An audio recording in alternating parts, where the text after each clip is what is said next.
Bom, dando sequência à nossa semana acadêmica, agora quem fala é o professor Guilherme Rittel, um advogado criminalista, mestre em Direito Econômico e Social pela PUC-PR.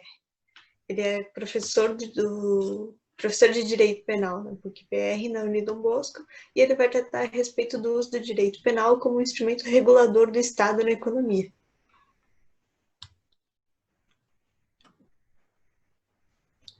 Bom, em primeiro lugar, eu vou testar a plataforma para ver se está funcionando. Então, todos me veem e conseguem me ouvir bem? Uhum. Sim. Então, muito obrigado. Inicialmente, queria agradecer o convite que foi feito pela Isabela.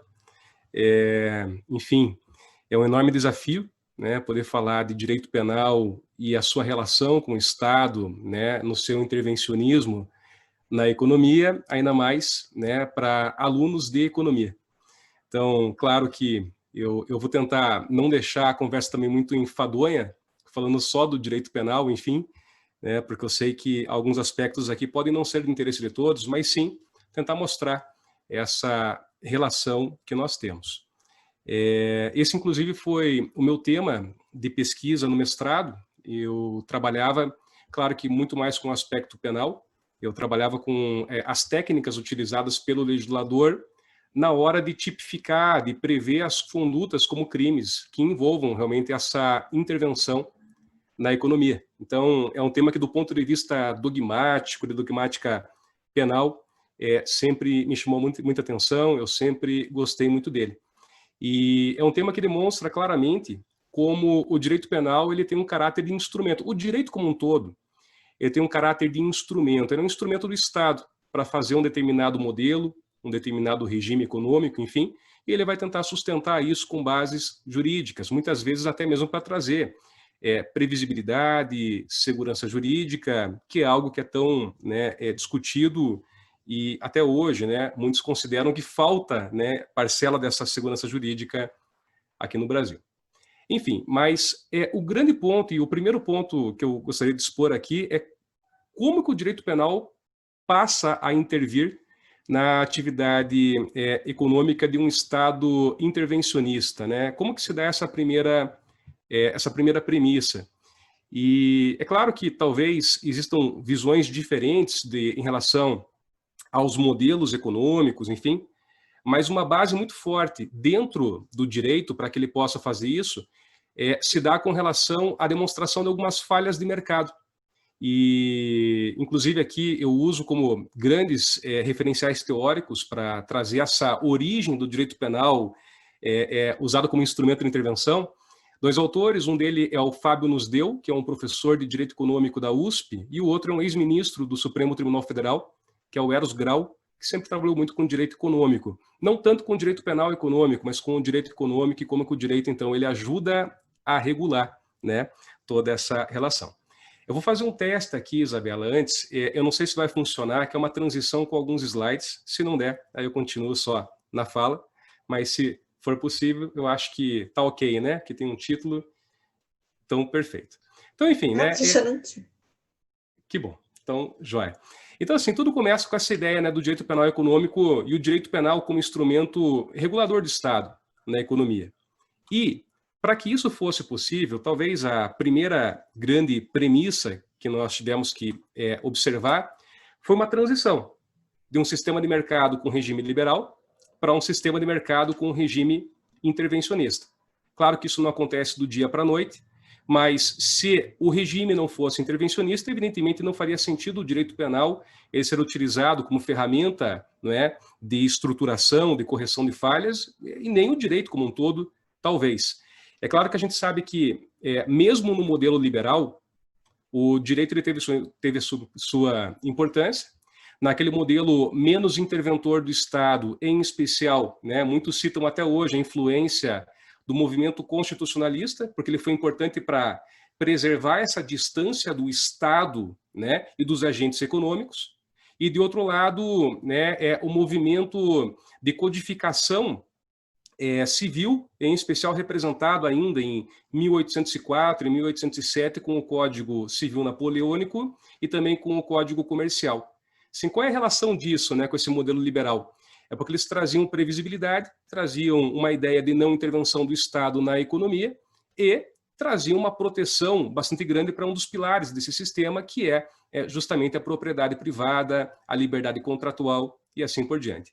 Então, esse primeiro modelo, o modelo liberal, tudo que se buscava era justamente uma não intervenção, né? No direito, a gente estuda outros aspectos também desse momento para o direito, mas é um momento em que o Estado ele passa a assegurar, como regra, direitos civis e direitos políticos, direitos de não intervenção, direitos de abstenção.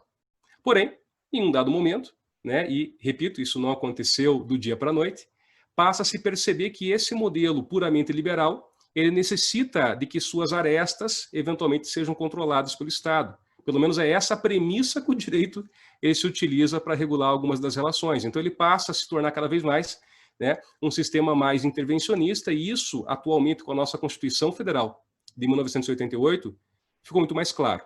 Então, quando se estuda a matéria de direito penal ou de direito econômico, percebe-se que um dos grandes marcos para esse momento de intervenção realmente foi o surgimento da figura do welfare state, ainda na década de 30, e uma necessidade do Estado ele passar a controlar algumas ações, não se afastando de um sistema de mercado, não indo para um sistema estruturado, planificado, enfim, com decisões tomadas integralmente pelo Estado, mas pelo menos o Estado ali, né, tutelando algumas arestas desse modelo econômico. E isso passa, e aqui eu acho bastante interessante, eu confesso que eu não sei se é um tema que né, é estudado da mesma forma, né, num curso de economia e numa matéria como direito econômico, mas um dos pontos bastante importantes dentro dessa análise são justamente algumas falhas do mercado apontadas por alguns autores da área, e a gente percebe a partir do momento que há essas falhas que o direito penal ele vai intervir pontualmente para tentar suprir elas. Então nós não vamos nos afastar do sistema de mercado, mas vamos tentar suprir algumas das falhas que acabam sendo apresentadas. Então, tentei elencar aqui 6 falhas que são bastante mencionadas para o surgimento dessa figura de um direito penal utilizado por um Estado interventor. E a primeira delas, e eu acho que a gente está vivendo um momento muito propício para falar disso, seria a ideia de rigidez de fatores ou uma falta de mobilidade. E alguns autores justamente citam essa falha de mercado para mostrar que em períodos de depressão, em períodos de recessão econômica, muitas vezes o mercado por si só não tem forças de recuperação e o Estado passa a precisar intervir. Então, alguns autores citam isso. Né? Não é à toa que, como grande marco dessa intervenção do Estado, né, e o direito servindo como instrumento, costuma se citar muito a figura do welfare state. Né? Então, esse seria um primeiro pressuposto. Aqui não necessariamente com o direito penal. Outros ramos do direito podem ajudar, enfim, nesse sentido, direito financeiro, direito administrativo, mas é uma primeira premissa. Né? É como se fosse uma abertura para que o Estado pudesse ali regular, sem mudar o sistema econômico, mas passar a regulá-lo. Não somente isso, também é um outro fator, uma outra falha bastante mencionada, e aqui o direito penal, ele, digamos assim, entra com força, seria em relação a uma falha de transparência, muito mencionada em relação ao mercado, ou ao livre mercado, tá? Que seria relacionada a acesso às informações relevantes. Então a gente já percebe aqui que há uma necessidade de o Estado ele passar a intervir e muitas vezes usar do seu braço mais forte, que é o direito penal, e eu quero voltar nesse assunto no final da exposição, que eu vou tentar apresentar um aspecto mais nosso aqui dos criminalistas, mas você percebeu o seguinte, muitas vezes o agente do mercado, ele talvez não tenha um interesse em expor todas as informações, ou até tenha interesse, inclusive, em esconder algumas, quer seja por riscos de responsabilização, quer seja porque ele pode eventualmente aumentar o preço de um produto, sabendo de uma necessidade de demanda maior no futuro. E por conta disso, a gente já começa aqui com as primeiras tipificações penais, digamos assim, para alcançar essas condutas. Então, como exemplo de interferência já aqui do direito penal, nós costumamos citar o Código de Defesa do Consumidor, né, trazendo vários delitos para quando informações não são tornadas públicas pelos agentes de mercado. Nós temos uma figura interessantíssima dentro de uma lei que trata de crimes contra o mercado de capitais, a figura do insider trading, que também pode esconder informações, tem informações privilegiadas e usa isso dentro do mercado de capitais para obter algum tipo de benefício, né? Tivemos, inclusive, algumas figuras famosas no Brasil que vieram a responder por essa conduta. Temos a própria lei das sociedades anônimas tentando regular e também trazendo alguns crimes relacionados à falta de transparência nessas informações, né? Então, aqui a gente já começa a ver esse braço mais forte do Estado. Vale lembrar, o Estado, por meio do direito, ele dispõe de de vários ramos, digamos assim, para tentar tutelar a atividade econômica, o próprio direito econômico em si. Mas o direito penal de todos os ramos seria aquele mais violento do Estado, porque é aquele que vai interferir de forma direta na liberdade do cidadão. Não há ramo mais violento do que o direito penal, né? Depois do direito penal seria a falta do direito, seria o estado de guerra. Então, ele começa aqui a intervir e uma primeira crítica que surge é essa. Será que realmente há necessidade do direito penal, né, intervir em relação a todas essas condutas, ou será que outros ramos do direito já não dariam conta, né? É uma questão de análise de subsidiariedade. O direito penal tem que ser sempre aquele último soldado, né, aquele último ramo que só para quando todos os outros falharem ele seria utilizado. Mas a gente volta nesse assunto. Uma outra falha do mercado que é muito comum se citar e que também acaba interferindo bastante no direito penal, acaba sendo a concentração econômica, que alguns chamam de falta de estrutura, ou, perdão, falha de estrutura, né? Isso ocorre quando alguns agentes econômicos passam a se tornar muito grandes, muito fortes, e com isso acaba havendo uma verdadeira distorção do mercado, né? E aquela ideia de que o mercado vai se autogerir baseado no espírito hedonista do ser humano, enfim, ela passa a ser observada com um viés aqui artificial. Afinal de contas, quando você tem grandes agentes, então vamos pensar aqui nos monopólios, nos oligopólios, né? Então isso pode representar uma grande falha. Mais uma vez, o direito é chamado a intervir. E não é à toa, então, que a gente passa a prever. Mas olha que interessante, só um adendo. Eu falava de um marco da década de 30 do século passado, né? Então a gente tem lá o surgimento do welfare state. Mas essas legislações, a grande maioria delas, passam a surgir no Brasil só na década de 80 e década de 90, quando a nossa Constituição deixa mais claro, né, esse caráter intervencionista do Estado, né? Então, realmente, um dos grandes exemplos aqui é a lei número 8.137 de 1990, que vai trazer a previsão de alguns crimes contra a ordem econômica. E uma das preocupações justamente é a concentração econômica. Isso pensando no direito penal, né? Nós temos leis gerais, enfim, nós temos uma lei que é bastante importante, a número 12.529 de 2011, a lei antitrust, que também é uma lei de referência, né? Justamente nessa tentativa de se evitar uma artificialidade, né? Enfim, no sistema de livre mercado. Então, mais uma vez, o direito penal não tentando mudar, mas tentando, né, realmente polir, digamos assim, as arestas desse sistema econômico. Ainda, prosseguindo, né, é muito citado, e agora seria o quarto ponto, digamos assim, de premissa para que um direito penal pudesse intervir, seriam as externalidades, que alguns autores chamam de falhas de sinalização, tá? Externalidades. As externalidades seriam consequências fora do âmbito de mercado, fora do âmbito de mercado.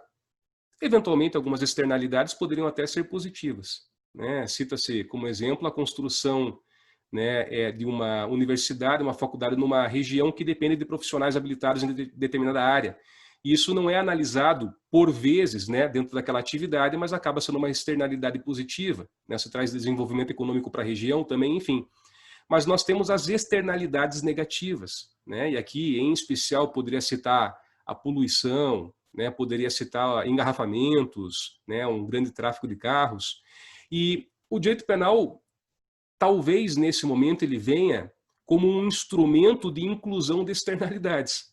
Afinal de contas, hoje não é raro que haja uma preocupação bastante grande com externalidades relacionadas à área ambiental e uma tentativa do direito penal de regular de forma mais firme eventuais práticas que possam causar danos ao meio ambiente. Ainda com algumas restrições, Alguns países já tentam, inclusive, enxergar aqui agentes econômicos enquanto pessoas jurídicas e responsabilizá-las. E no Brasil, nós ainda temos restrições em relação a isso. No caso dos crimes ambientais, é o único momento em que nós poderemos utilizar do direito penal contra pessoas jurídicas, contra empresas, enfim. Então, também vem aqui um avanço em relação a essa intervenção, mas nós não podemos punir pessoas jurídicas em relação a outros crimes.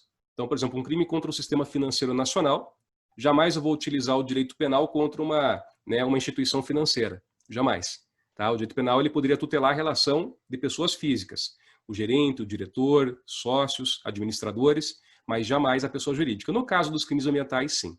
Então, essa situação de externalidades que não seriam levadas em consideração, por vários outros meios, busca internalizá-las, então na atividade econômica, mas o direito penal ele passa a ser um regulador, digamos assim, mais rígido em relação a isso, responsabilizando quando elas ultrapassarem um risco que nós temos como sendo um risco permitido, um risco autorizado por uma atividade. Ainda, poderia citar agora a penúltima externalidade, que seria a penúltima premissa para o surgimento de um direito penal mais interventor, que está muito mais relacionada à ideia de bens coletivos, enfim, que alguns chamam de falha de incentivo. Pelo motivo básico de bens coletivos muitas vezes não poderem ser apropriados, e aí haver um desinteresse pelos agentes de mercado em relação a eles, e com isso, talvez haja necessidade de um incentivo por parte do próprio Estado. Aqui não é nem tanto o direito penal que teria essa função, mas o direito como um todo, em especial o direito administrativo, com parcerias público-privadas, com concessões, permissões e assim por diante, para incentivar realmente essa criação de estrutura que poderá ser utilizada por outros, mas que eventualmente não pode ser apropriada. Me parece que o direito penal aqui ele entra de forma imediata, ele entraria, enfim, de uma forma um pouco distante, que seria quando nós temos eventualmente ali numa contratação de uma obra pública ou algo, conduta de corrupção, uma fraude em licitações, enfim, aí sim o direito penal seria chamado a intervir. Fora disso, não há necessidade, outros ramos do direito já dariam conta, E por fim, a última grande externalidade, a última grande falha de mercado que alguns autores eles mencionam pro, enfim, surgimento, desabrochar desse direito penal interventor, seria a chamada falha analítica e institucional, relacionada mais a uma questão de custos de transação, em que muitas vezes o preço, partindo de uma premissa romântica, pura, ele não vai ser apenas baseado em oferta e procura, mas também vai ser baseado em relação ao funcionamento de instituições que dão estabilidade a essas relações de mercado, estaria relacionado muito em relação à burocracia, que pode ser um fator, eventualmente, até de projeção de condutas de corrupção e assim por diante. E isso pode influenciar de forma artificial nessa ideia, enfim, do mercado, do livre mercado. Então, assim, muitos autores citam essas premissas que eu acabei de passar aqui como se fosse algo necessário para que o direito penal e o direito como um todo passassem a intervir na economia. Só que o direito ele não só intervém na economia, como ele passa também a propor alguns objetivos econômicos. Então veja que o nosso Estado ele passa, e isso em especial com a Constituição de 88, a ser um Estado que não só intervém para corrigir algumas falhas econômicas, mas também ele passa a definir alguns objetivos econômicos. Então há ainda na doutrina de direito econômico uma certa divergência se o nosso Estado ele efetivamente é interventor ou não é interventor, mas tem prevalecido o entendimento que ele intervém, tanto no momento em que ele corrige falhas econômicas, mas em especial no momento em que ele define alguns dos objetivos econômicos que nós teríamos que buscar. Então, basicamente é isso. Essa é a premissa para surgir e para o direito penal poder assumir essa função. Tá? Até se alguém tiver curiosidade de acompanhar ou aprofundar um pouquinho esse estudo dessas premissas para que o direito ele assumisse uma função mais importante, digamos em relação à estrutura econômica no Estado, eu posso indicar algumas obras de direito econômico que vão mostrar essa transição da forma como eu tentei passar aqui de forma mais rápida. Mas a partir desse momento, então, surge a necessidade de utilização do direito. E eu trago aqui uma citação na sequência, que é uma citação de um ex-ministro do Supremo Tribunal Federal, o Eros Grau, que é, enfim, uma das grandes referências teóricas que eu acabo usando, em que ele sempre disse o seguinte, que é necessário que o Estado ele se empenhe na defesa do capitalismo contra os próprios capitalistas.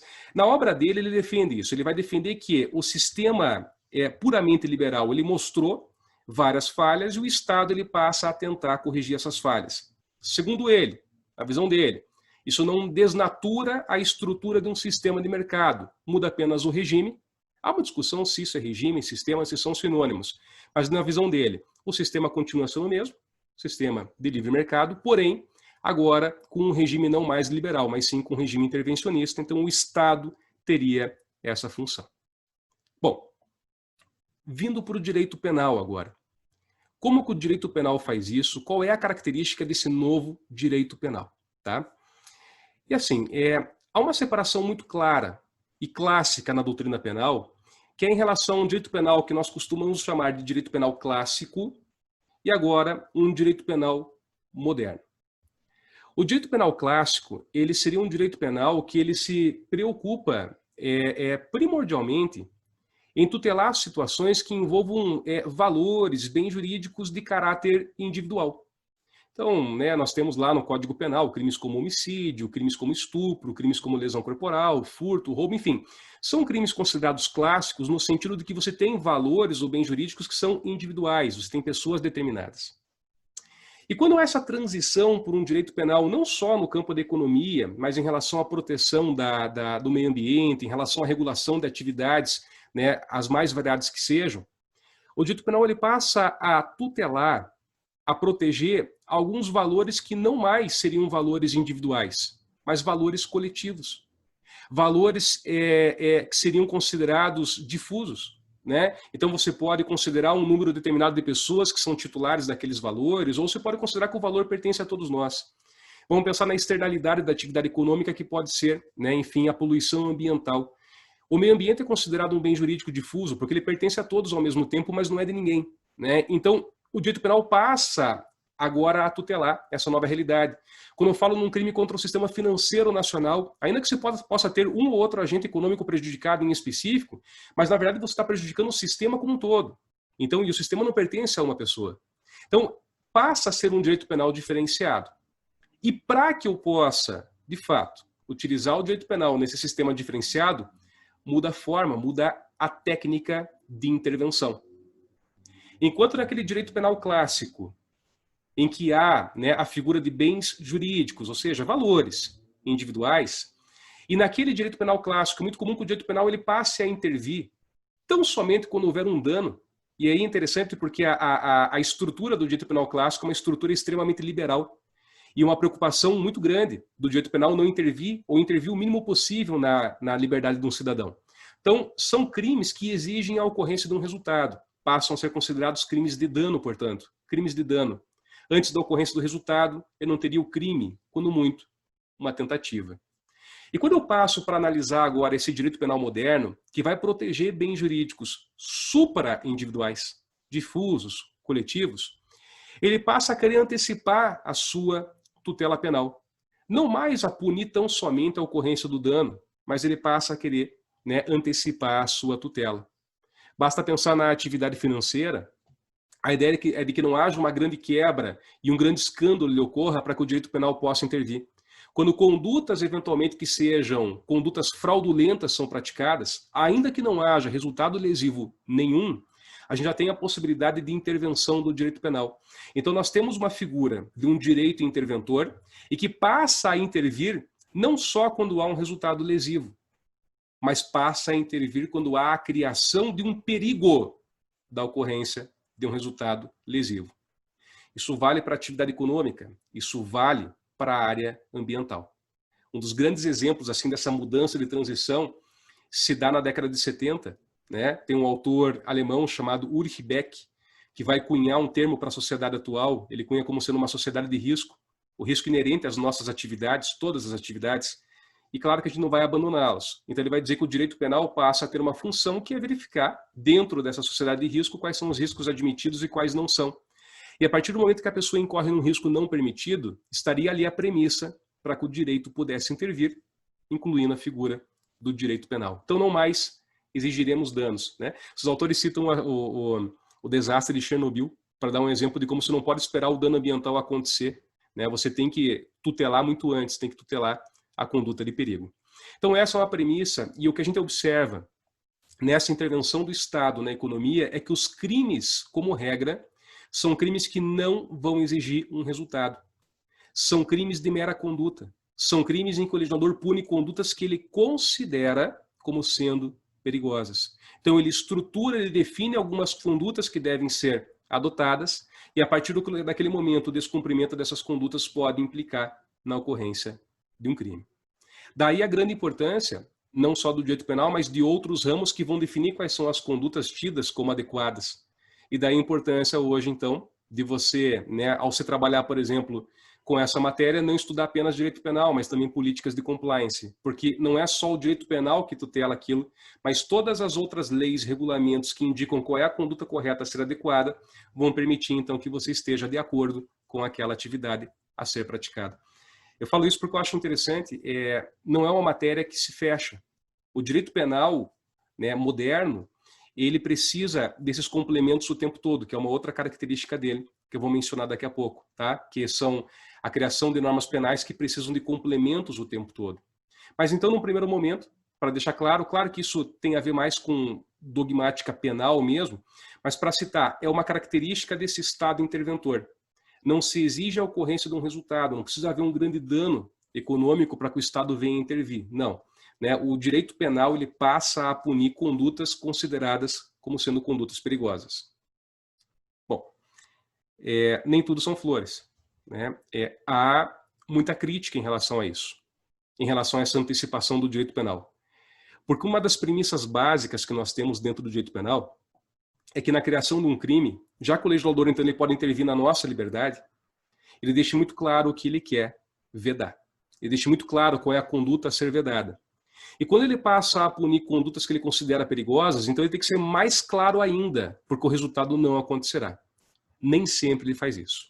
Então vou dar um exemplo que é clássico dentro do direito, quando a gente estuda talvez uma ofensa a essa ideia que a gente fala da taxatividade, que seria um princípio de certeza, que é um crime relacionado, é um crime previsto lá na lei dos crimes contra o sistema financeiro nacional. E é o crime de gestão fraudulenta ou gestão temerária. Gestão fraudulenta ou gestão temerária. Vejam, a gestão fraudulenta ela não gera grandes discussões. Né? Gestão fraudulenta é aquela gestão em que a pessoa ela vai esconder informações, ela vai falsificar documentos, ela vai dar informações falsas. Então, há efetivamente a fraude, há efetivamente o engano de alguém. Então, em relação a uma instituição financeira, né, um agente financeiro que eventualmente faça isso, é mais claro identificar o que é uma gestão fraudulenta. Agora eu pergunto, e o que caracterizaria uma gestão temerária? Né? E veja, isso que eu estou falando é um crime existente, não há nada além disso que eu estou falando escrito na lei. Simplesmente tem a previsão. Se a gestão for temerária, pena de tanto a tanto. Veja, a gente não está exigindo dano nenhum. Basta que haja essa temeridade. Mas o que é uma temeridade? Eu tinha um professor de direito empresarial que ele sempre dizia, né, que gestão temerária é aquela gestão que você analisa o resultado. Se deu errado, foi temerário. Se não deu errado, a pessoa era genial. Né? Ele citava na época, isso, eu entrei na faculdade em 2000, ele citava muito o exemplo da Microsoft para dar o exemplo de gestão. Tudo bem que não era na atividade financeira, mas ele dizia assim, imagine que nos primórdios da Microsoft, que foi uma das primeiras empresas que adotaram aquele sistema, né, em relação aos empregados um pouco mais solto, em que eles tinham horário, eles faziam o horário deles, podiam jogar, podiam dormir dentro do próprio ambiente de trabalho. Ele dizia, olha, para aquela estrutura empresarial que existia antes, aquilo era visto como temerário, mas deu certo, virou um gênio. Será que se ele tivesse quebrado, e se aquilo fosse uma instituição financeira, não haveria um juiz que consideraria a existência de um crime? Então a mesma coisa quando a gente fala justamente em instituições financeiras, né? Na alocação de recursos, eventualmente na compra de fundos, o que seria temerário, o que não seria? Né? Então esse é um grande problema que nós temos hoje com o direito penal. E veja que a gente está falando de um ramo que é extremamente gravoso. É o ramo que vai interferir naquilo que de mais precioso alguém pode ter, que é a sua liberdade. Mas é uma das suas grandes características. Tá? É uma das suas grandes características nesse momento. E uma segunda grande característica desse direito penal moderno é que cada vez mais o legislador ele se utiliza de uma ferramenta que nós tá, dentro do direito penal, a gente chama de criação de normas penais em branco, são as chamadas técnicas de reenvio. O que seria isso, né? Uma técnica de reenvio, uma norma penal em branco? Uma norma penal em branco é aquela norma que ela não se complementa, ela tem um elemento que ele precisa ser complementado por outra norma. E quando eu falo em norma, pode ser outra lei, pode ser uma circular do Banco Central, pode ser uma resolução e assim por diante. Isso é uma norma penal em branco. É aquela norma que precisa de um complemento. Vejam, por que se utilizar tanto dessas normas penais em branco em relação a essa nova característica do direito penal? Primeiro, pela especialidade das matérias que ele visa tutelar. Tá? A grande função do direito penal é tutelar valores, tutelar bem jurídico, proteger bens jurídicos. A função do direito penal não é punir pessoas, isso é uma consequência. Tá? A função dele é proteger alguns valores. Sistema financeiro, ordem econômica, ordem tributária, ordem previdenciária, o que quer que seja. E a partir desse momento que você começa a trabalhar com atividades complexas, o legislador ele não tem como, primeiro, definir todas essas atividades complexas na própria lei, por falta de conhecimento, né? O poder legislativo não dispõe, né, de todo esse conhecimento técnico. Mas segundo, por conta da dinâmica dessas atividades, que mudam a todo momento. E por conta dessa mudança a todo momento, ele prefere criar uma norma genérica, tá? Que se remete a complementos, esses sim que serão específicos. Vamos dar um exemplo, né, da questão da lavagem de dinheiro. A lei de lavagem de dinheiro é uma lei extremamente simples, extremamente objetiva, mas por quê? Porque ela depende de uma série de complementos que hoje são editados pelo Banco Central. Inclusive agora, na metade desse ano, nós tivemos uma nova carta circular do Banco Central que define novas condutas que, por exemplo, instituições financeiras, né, e outros agentes que devem efetuar monitoramento de lavagem de dinheiro devem adotar. Então, em relação a movimentações suspeitas, né, em relação a movimentações com falta de lastro, enfim. Então, a todo momento isso muda, né? São regras específicas que vão complementar uma norma penal. Então, eu diria que essa característica é necessária, pela especialidade das matérias. Tem um colega procurador de justiça, Fábio André Guarani, que ele tem alguns artigos que ele escreve sobre isso quando ele chama de sistemas peritos. São sistemas ou áreas específicas do saber ou de atividades específicas que necessitam de pessoas com conhecimento técnico sobre aquilo. Então, o legislador ele remete a esse conhecimento por meio dessa técnica de reenvio. Deixa para que o técnico, ele sim, elabore quais serão as regras principais a serem adotadas. Tá? E uma segunda característica, então, uma segunda premissa seria essa: permitir uma maior flexibilidade. Já que eu tenho que mudar essas regras com rotina, quando eu tenho um mero complemento com uma circular, que é uma resolução, então eu permito alterar elas com maior facilidade e com isso eu não preciso alterar a legislação cujo processo é muito lento, ele é muito demorado. Tá? Então o fato é, nós temos hoje uma gama enorme de crimes, tá? Uma gama enorme de crimes que são considerados crimes econômicos. Tá? Muitos desses crimes são delitos que servem para ajudar o Estado a, em tese, corrigir algumas falhas, né, daquele sistema puramente liberal, e que vão utilizar de técnicas de punir, em especial, a criação de um perigo, e usar como técnica de reenvio o seu método principal, ou seja, deixa para o especialista criar as regras específicas de conduta para dizer se ali houve o perigo ou não. Tanto que, né, hoje, o que mais vemos, e é um dos grandes ramos aí que hoje o pessoal tem estudado dentro da área de direito penal econômico, é a área de compliance. Afinal de contas, nós temos tanta regulação, tanta normativa para além do direito penal, que não é fácil, muitas vezes, para você desenvolver uma atividade e estar de acordo com todas as regras definidas para ela. E quando a gente fala em compliance, então criminal compliance, né, uma área para evitar que se incorra em corrupção, enfim, mas ninguém consegue criar um bom programa de criminal compliance apenas com criminalista, porque vai faltar justamente aquela área técnica, vai faltar aquele que conhece justamente desse sistema perito, né? Senão se cria programas de compliance hoje completamente abstratos, enfim, só para dizer que há ali um desses programas. Bom, esse é um lado. Eu diria que essa é a premissa atual do direito penal. Eu não sei se ela acompanha, porque o direito penal ele sempre é retardatário. Isso é engraçado. Vocês podem perceber que, na verdade, muda o modelo econômico e o direito penal, e o direito como um todo, ele tem um caráter muito conservador. Ele tenta sustentar esse modelo econômico que foi criado. Evidentemente, se o nosso modelo econômico fosse um modelo planificado, com o Estado tomando todas as decisões, não tenha dúvida que o direito penal ele ia punir e tutelar outras condutas. Então, talvez fosse crime a apropriação privada, né? Mas não, ele é um instrumento para esse modelo que foi adotado. Então, nós estamos atrás. Nós, né, tentamos, digamos assim, quando eu falo nós, o Estado, o direito, né, ele tenta tutelar, ele tenta justamente garantir, trazer uma segurança para esse modelo. E se houver uma mudança econômica, então movimentos neoliberais, movimentos de, né, realmente de uma menor intervenção do Estado novamente, qual é a tendência? Que o direito penal, com o passar do tempo, então ele vá novamente não tutelando essas relações. O que eu diria aqui agora é que dentro dessa premissa, nós temos uma segunda característica. O Estado mais regulador torna-se um Estado mais burocrático. Um Estado mais burocrático, infelizmente, pode permitir, né, um risco maior de corrupção, justamente para tentar furar, para tentar, né, garantir maior celeridade, enfim, eventualmente alguma negociação pública ou algo parecido. Tanto que hoje nós temos visto um foco muito grande em outro lado, que é o lado agora da corrupção, que eu diria que seria uma externalidade de um modelo mais interventor. Você, querendo ou não, infelizmente, cria, né, canais de corrupção hoje.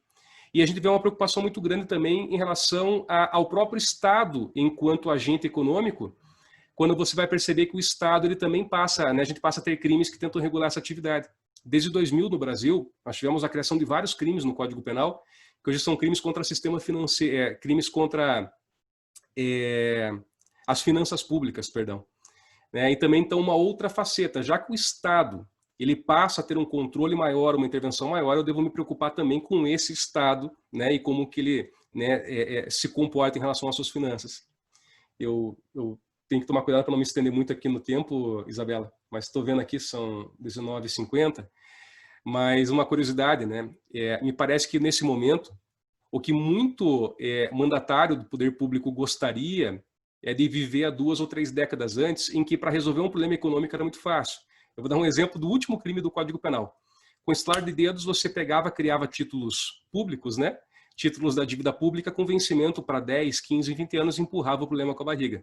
Então, só para dar um exemplo de como que essas atividades do Estado também passaram a ser reguladas, desde 2000 nós temos um crime caso haja essa emissão de títulos públicos sem que haja autorização legislativa ou sem que haja controle do Banco Central. Então, o Banco Central também atua como agente regulador do próprio Estado, como são os tribunais de contas e assim por diante.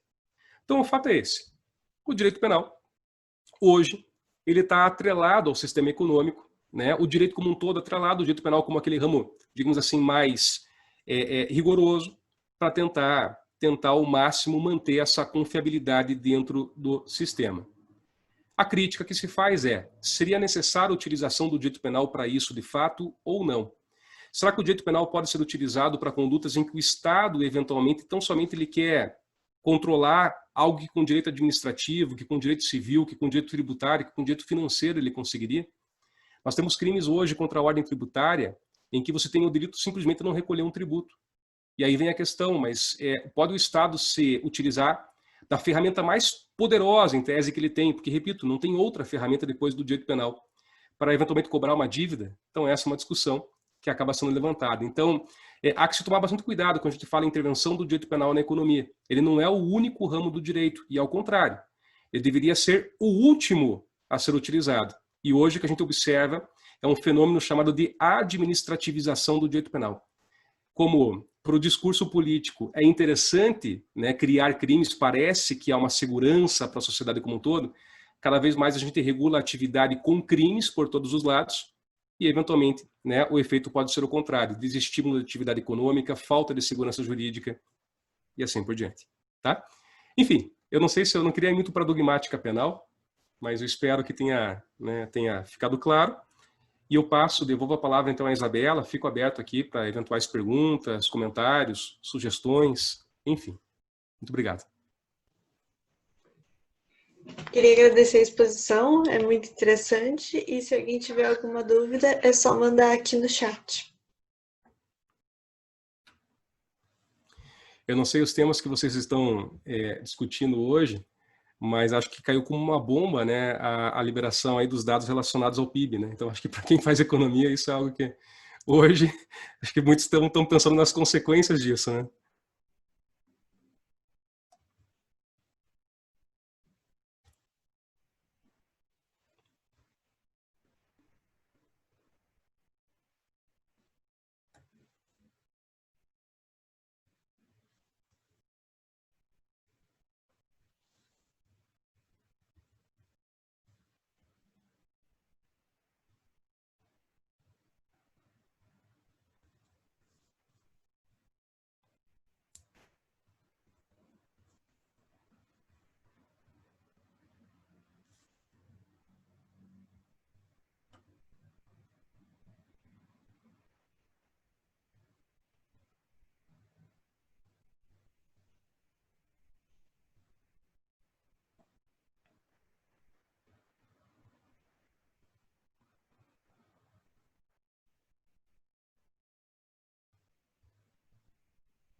Bom, professora, então é isso.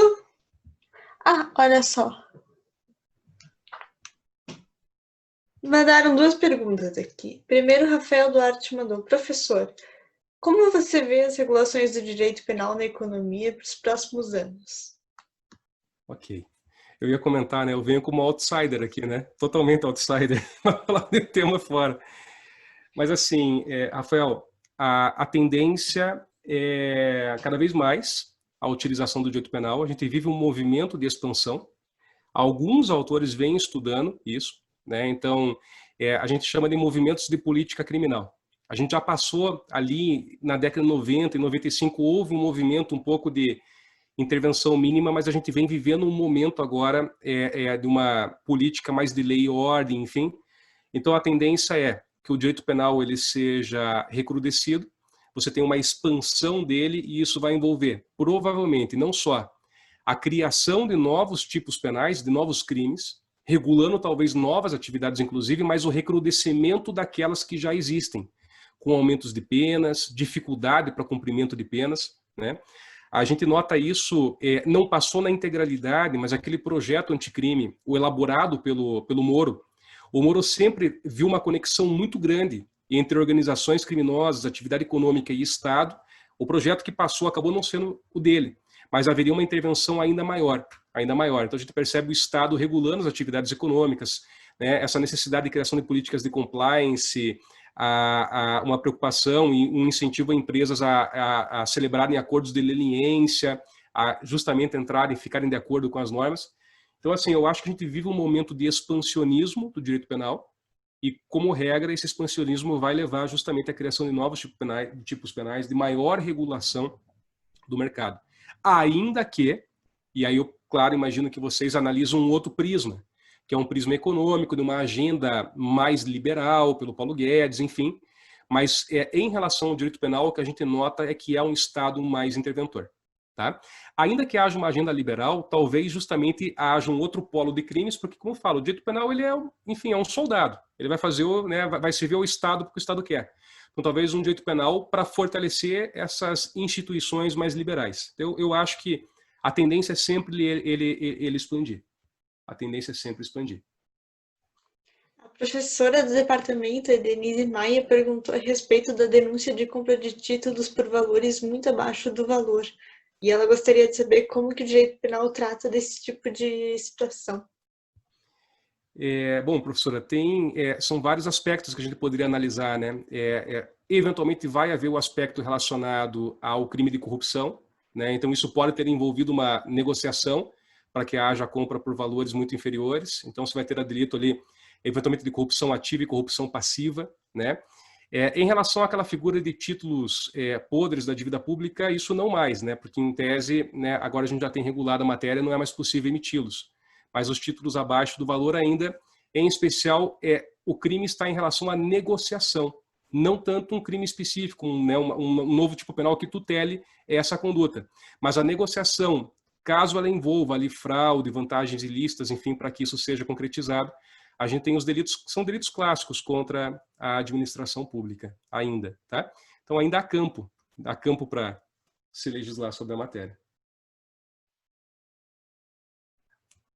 O Adelso, ele está perguntando a respeito da bibliografia que o senhor indicou. Tá, então assim, ó, é que existem eu diria assim, são dois polos para você pesquisar.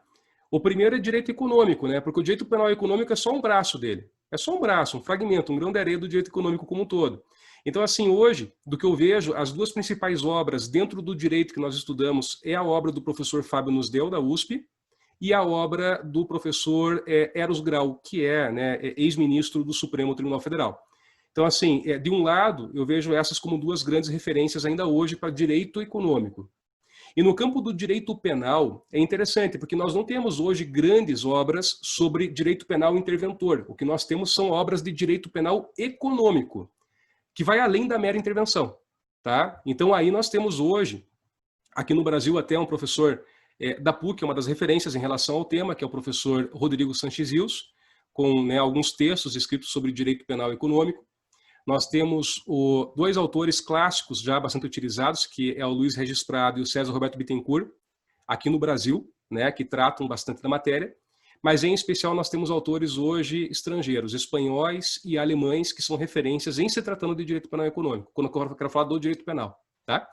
E aí, um último ramo que nós teríamos, Adelcio, seria um ramo mais de dogmática, daí que, né, o que realmente interessa, às vezes, mais para aquele que está na área, né, o criminalista. E aí são livros ainda de dogmática penal, que vão discutir estrutura de tipos penais, enfim, mas aí eles não são temáticos, não são só para delitos econômicos. Então, eu distribuiria, né, as referências bibliográficas em 3 grandes eixos. Primeiro, em relação ao direito econômico. Segundo, em relação ao direito penal econômico. Tá? E terceiro, caso haja interesse, né, enfim, aí realmente autores relacionados à dogmática penal. Tá? Eu vejo hoje, enfim, uma tendência também de, né, são muitos artigos sendo escritos na área de compliance. Né? A gente percebe que compliance, criminal compliance, na essência, né, tem chamado muita atenção de quem tem escrito sobre isso. Então é isso, professor. Eu agradeço novamente a sua participação, agradeço a participação de todos que nos acompanharam nesse encontro. E espero vocês para a nossa próxima sessão, em que o nosso professor do departamento, o José Guilherme, vai tratar a respeito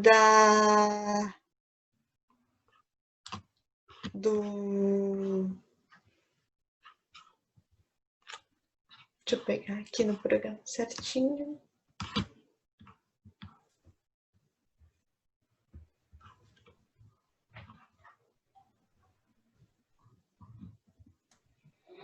Bom, então é isso, professor. Obrigada. Eu agradeço a sua presença e encerramos por hoje.